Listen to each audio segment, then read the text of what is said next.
Legends of Tomorrow, Season 6. This is the full spoiler review. There's a review on my blog, soundofbettermyhead.com. It's still got spoilers in it, but this one's probably going to have even more than that one. So either way, read or watch at your own risk. I actually gave this season a 2 out of 5. I thought it was pretty mediocre.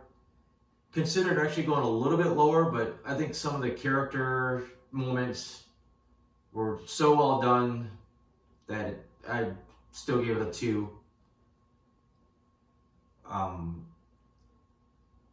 We had a pretty basic Legends of Tomorrow plot. They set it up at the end of last season, and it expanded a little bit this season. Basically, number 1, Sarah's kidnapped by aliens, and they're trying to get her back. And then number 2, that leads into really dangerous aliens getting lost into the timeline, and the Legends got to go to different time periods and mop up, which is pretty typical Legend stuff, but just the execution was just wonky. I mean, about halfway through the whole stopping the aliens thing from screwing up time just kind of fizzles out, and they just like, all right, we're done. And then the Sarah thing takes a really weird turn and a couple of odd twists, and then that gets wrapped up pretty early on. She's back with the team. And then it just takes this weird route that's slowly kind of set up to the finale, and takes a lot of stuff from earlier that seemed like it wasn't important, and that ends up kind of being the finale, even though it just felt like that's not where any of that stuff should have ended up. So I don't know if that was always a plan, or they just kind of said, all right, let's just take all this and stick it together. I thought Bishop was a pretty mediocre villain. His plans really didn't make a ton of sense. He had a lot of technology, and he was a couple steps ahead of the team. Otherwise, he would not even be remotely intimidating. It seemed like they should have really taken this guy out pretty easy, which they did for a while. He was beat early in the season, and only because Kayla got left behind was he able to make one more final stand against the heroes. And just the whole weird sequence, like what he meant to do with Sarah, and then her dying and being brought back as a clone, which was a cool twist.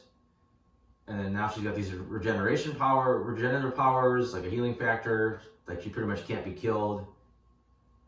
We'll see what they go with that going forward. Seems like one of those things that she'll just suddenly lose out of the blue and be back to normal again. We're getting into the characters here. Sarah's, that was basically Sarah's arc. Ava's arc was mostly her just dealing with Sarah being gone.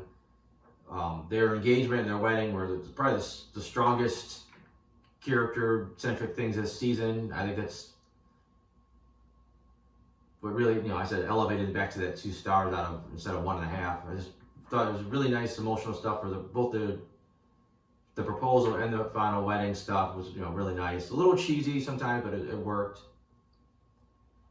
I know before the season started, they were kind of promising we'd see this interaction between Zari 2.0 and Behrad, which is the reason they kept the new Zari instead of going back to 1.0.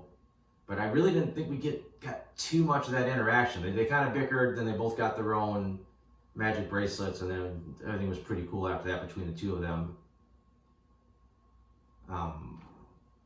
Behrad didn't get to do a ton. He just got stoned a lot. He just, I don't think he's the strongest actor on the show. I mean, he's fine for his role, but it's hard for him to bring some of the meatier acting moments. Like I said, Zari 1.0 does pop up briefly, and she's basically gives Nate the only thing he's got to do this season is still have their little romance. But other than that, Nate doesn't get a ton to do.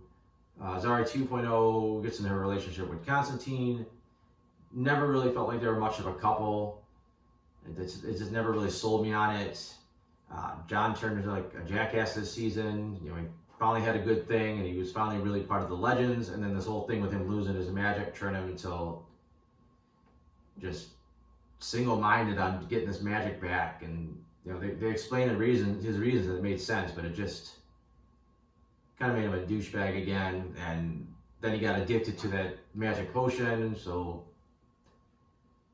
that actually, we already knew he was leaving the show. They could have wrapped it up pretty nicely that he just stayed dead after they killed him off. And that actually would have been a perfect send off. But then for some reason, they brought him back to life, and he said, "Yeah, whatever. Everything's great, but I'm just leaving anyways because I'm a bastard." It was just a kind of a half-assed ending for kind of a decent send-off storyline for him. Then you had Mick. He was a little uncharacteristically a jackass in the early part of the season. I guess they said it was because he was mad that Sarah was gone, or sad or upset or whatever, but it just seemed a little out of character from how he had been up to that point. Then you had the whole thing with him and Kayla. It looked like that was going to be something going forward, but then they kicked her off the show for a while.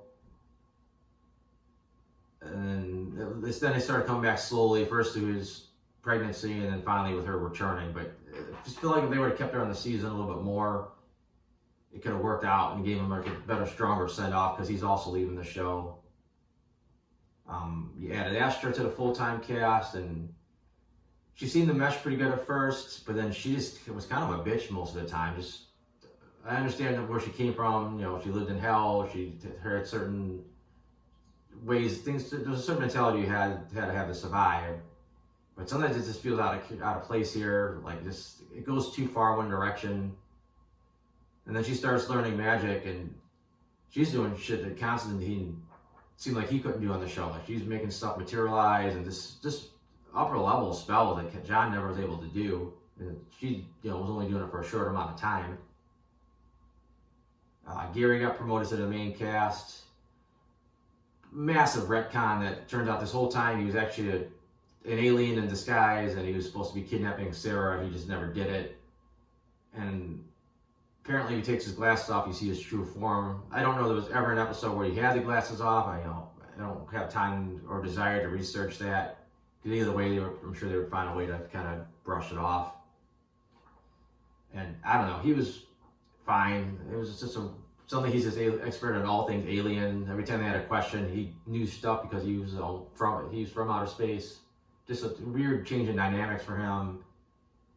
But at least he finally started kind of meshing a little bit and really feeling like he was part of the team, which was nice for him. They brought in the new character Spooner. She's kind of annoying at first because she doesn't want to be part of the team. She's got some abilities that will help him, but she doesn't want to use them.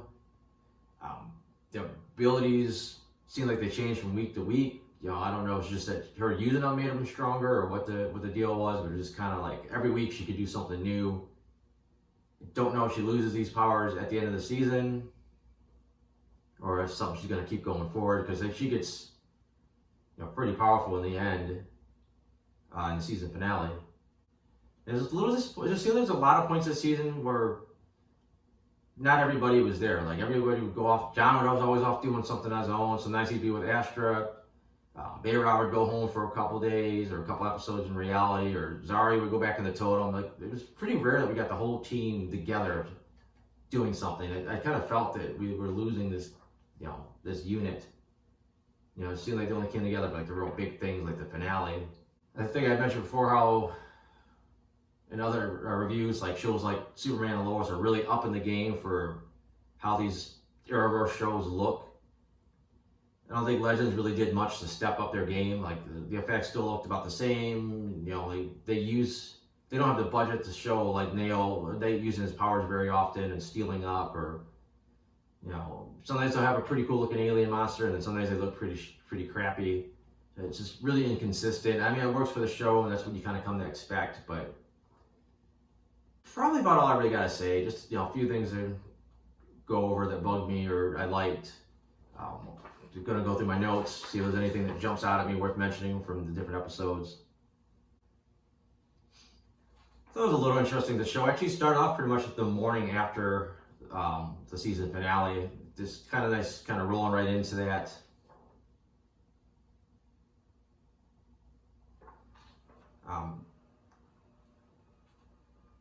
I liked how Ava really showed how much she knew the team. She was able to kind of manipulate them into doing, their jobs properly. It was a nice little touch of her being a co-captain.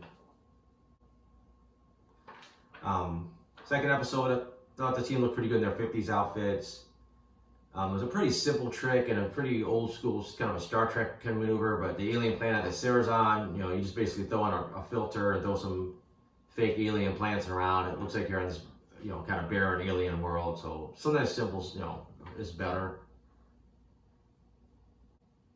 I have no idea why the moth they were fighting had the Godzilla sound effect. I don't know, it's just because Warner Brothers owns the rights to use it or whatever.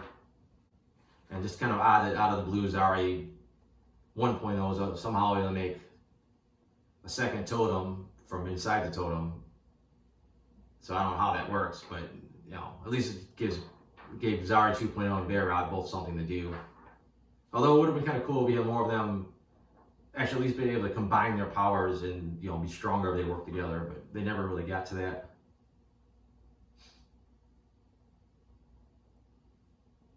Those are some few interesting things about back to Zari's point in the future where she where she lived and how, and it was a good use of technology for the future, and also because of the COVID that the people watching this reality show were all just showing up on like monitors, kind of almost if you see something like the pro wrestling during the COVID, they didn't have the crowd, they just had like this monitor show, almost like a Zoom call of everybody watching it. So I thought it kind of worked with the future setting and the limitations of the COVID restrictions.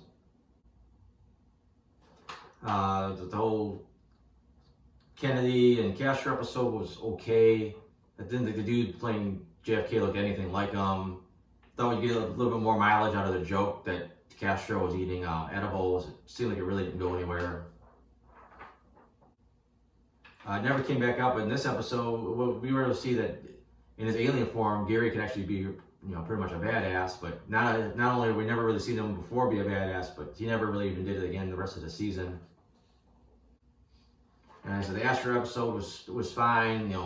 They really hyped it up about this animated Disney look, and you really don't get that till very late in the episode. I did like, first everybody being turned into like spoons and forks, and then finally being the animated versions. That was well done, but as I said, it was pretty short. And like I said, a lot of it didn't even make sense. It was just there for them to be able to do the animated stuff. They said they really don't hold back on the pot references. I mean, you almost always see Bear-Rod. He's like rolling a joint, or he's got edibles, and I don't think you ever see the actual weed itself, but it's flat out that your superhero team, like at least a couple of members, like to get high.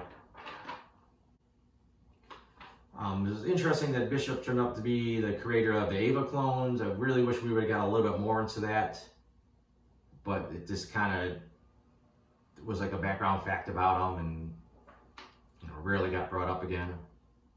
The episode where they went back in time and tried to save Sarah before she got kidnapped was fine. They thought she was dead.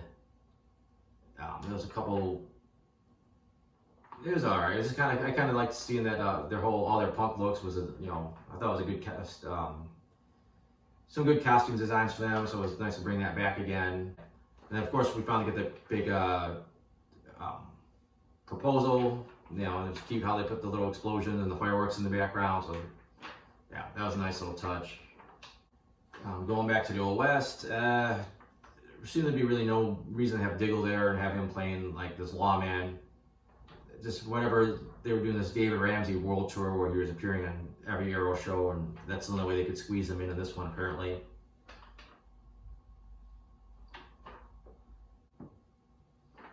This narrating, singing cowboy was a little cheesy even for the show, especially how they kind of kept him on the ship for a little while.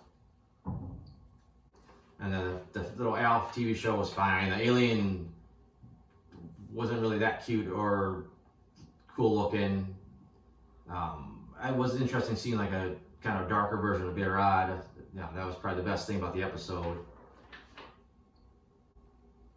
And again, Spooner's powers mutating to the point where now she could suddenly read alien as well as, previously just being able to read their thoughts and also speak alien. The bowling episode was okay. It was kind of mediocre. I mean, it barely made sense. The aliens, they turned the Earth into a bowling ball and just rolling it down the bowl. Bowling with the Earth. only had like minor ramifications on the Earth itself, like some earthquakes and a few other odds and ends, but it really should have almost killed everybody. Like I said, there's no reason that the team should have even won. It was just like they kind of sucked, except for a couple members, and I can understand that they kind of relaxed and started having fun with it, but still, it was just kind of goofy that they were like suddenly like beat this like awesome alien bowling team. And then again, just a random side thing with Zarya 1.0 and Nate, just to kind of be like, oh yeah, these guys are still a couple, so yeah, they still like each other. And then the board game one was just okay. Like I said, the rules of the game are so vaguely laid out. Like it was kind of hard to understand what certain things meant. And then the reveal that you couldn't really guess who the killer was because there was basically two Constantines was kind of a cheat. And there was this big thing that they were supposed to get more and more like their, board game characters, but I really never felt like they were becoming, someone different than themselves. And it's strange, almost felt like a retcon finding out that Spooner was actually from the past, and that's where her mom died, and she was then taken to the future and lost her memory. I mean, it led to some great emotional moments between her and her mom, but like I said, just totally opposite of what you knew about the character to this point. And then like I said, the big ending of the second to last episode, it looks like massive explosion. It looks like there's no way Mick could survive it. Constantine's dead. And then the next episode, Mick just gets knocked over and he's a little burned up, but he's fine. Like, he looks normal the next shot. And then Constantine is back as like kind of like a mushroom spirit, which is cool. That works for what they're doing. But again, they kind of ruined it by just bringing him back and having him wander off. Wasn't too impressed with the younger version of Bishop. I thought they'd do some little more funnier stuff with it, besides just putting a crappy wig on him. And then him just getting eaten by mixed babies was fine. That's pretty typical Legends fare. I just wish it would have been kind of cool if he was more of a threat. Like, he looked like he actually maybe had the upper hand for real, besides he just had this gun, but whatever. At this point, you're done with the character. So the wedding was decent, because you like these characters so much. It was, some nice emotional beats. Even though it got a little on the corny side, but that's fine. And again, they already unfortunately kind of revealed that the Legends were going to be stuck in time. So the fact that their ship gets blown up isn't too big of a shock. But obviously there was a twist that another wave rider blew it up. So actually, knowing this show, it's probably them. And for some reason, they had to go back in time and sabotage their own ship. But we'll see what they decide to actually do with the story for next season. And that's really about it. Like I said, the season was just kind of mediocre. Like the overall storyline was weak. The big bad was weak. Some of the newer characters didn't contribute all that much, and some of the older characters didn't get a lot to do. But the jokes usually work more often than not. And at this point, you do really like the characters. And unfortunately, the show has a problem that almost every season they seem to lose somebody. So there's a lot of time spent wrapping up their story arcs to get rid of them, and then also there's usually a new character added, so they got to spend a lot of time integrating them into the team. And we're going to probably have that going in the next season as well, so we'll see how that goes. So other than that, thanks for watching.